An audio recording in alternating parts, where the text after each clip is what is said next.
Hey, Luke here with Average Optimized, and that throat cleary thing will start to make more sense when I get my intro coming, but excuse me for it for now while I have no intro. I'm getting myself into the habit, and sorry if it grosses you out, as I have been told it does. This week's Three Things review is for The One Thing by Gary Keller.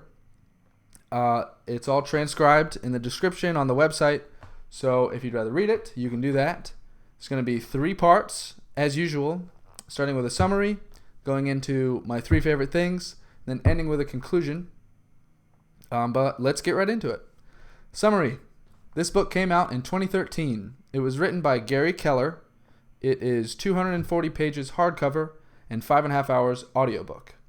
The One Thing was chosen by Hudson's Booksellers as one of the top 5 business books of 2013. Executive Book Summaries put it in the top 30 for 2013.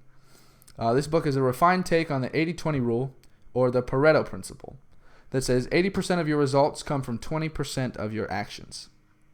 And to sum it up in one sentence, be like a postage stamp. Stick to one thing until you get there. My 3 favorite things. 1. Thinking big. I love this concept, and he talks about it in the book, but I've heard this concept before in other books, so I'm just going to give you my take. So what's a goal that you have? Let's make it financial and say you want to make $100,000 this year.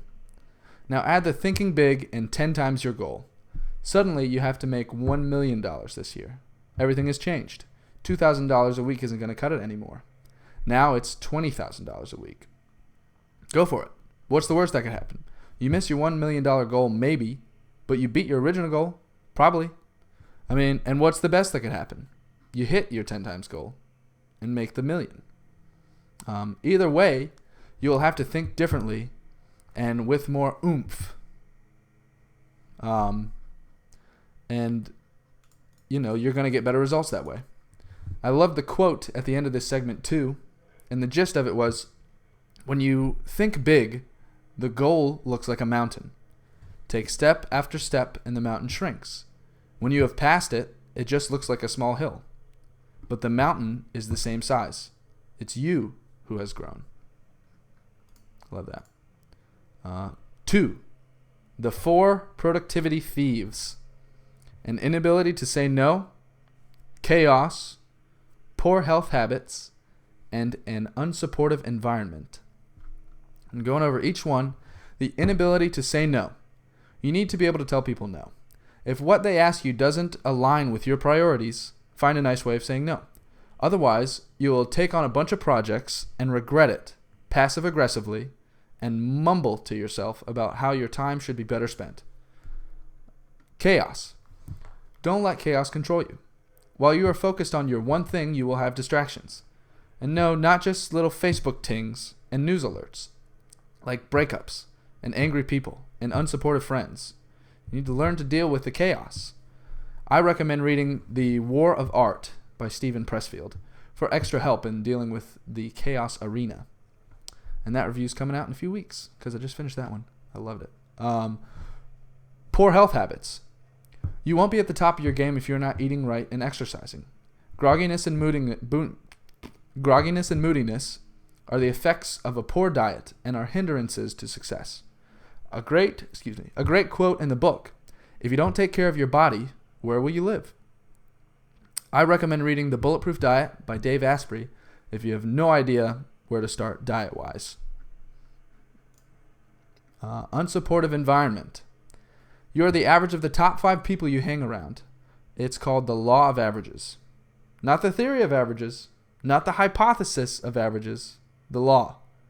And if you're like me and live in a small town and have a group of friends that have different goals and values, you may have to outsource your top 5 peeps. I do this through podcasts. I listen to these successful people and mentally associate with them to give myself a peer group of high achievers. And you can check out my list of podcasts at averageoptimized.com/resources. I've got it linked up as well in the transcription. And moving on to 3, the third favorite thing, the section on regrets. Keller mentions an excerpt from The Top 5 Regrets of the Dying by Bronnie Ware. laying out the top 5 regrets. Number 1, I wish that I'd let myself be happier. Number 2, I wish that I'd stayed in touch with my friends. I wish that I'd had the courage to express my feelings. I wish I hadn't worked so hard.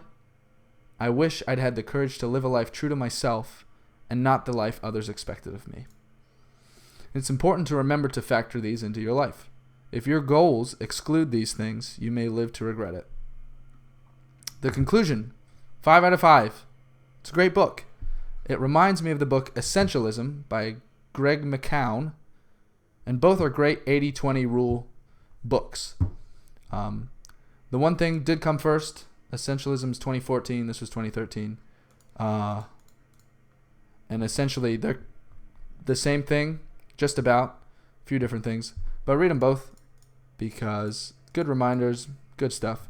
And The One Thing is a good way to focus.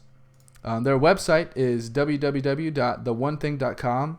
1 as a number. I've got that linked up. And I'd like to end on a profound story that I read in this book. An executive is busy working in his home office when his 6-year-old son comes in and starts asking him to play. After much persistence, followed by much frustration, the exec pulls out a magazine and opens it to a large fold-out map of the world. Pulling out the map, he cuts it into hundreds of tiny pieces and gives them to his son. Here, son, after you put together this map of the world, then I'll play with you. Knowing that a 6-year-old has no idea what a map of the world looks like, he assumed that this task should keep his son busy for at least a couple hours. 10 minutes later, his son came back to the office and said, "All done, Daddy." The executive thought his son was exaggerating, but upon going into the living room, the entire map was perfectly assembled. "Son, how did you figure out how to do this so quickly?" "It was easy, Daddy." The boy began turning over the pieces one at a time, and as he did, his father saw that on the other side of the world map was a photograph of a man. "You see, Daddy, when you put the man together, the world just falls into place." I love that.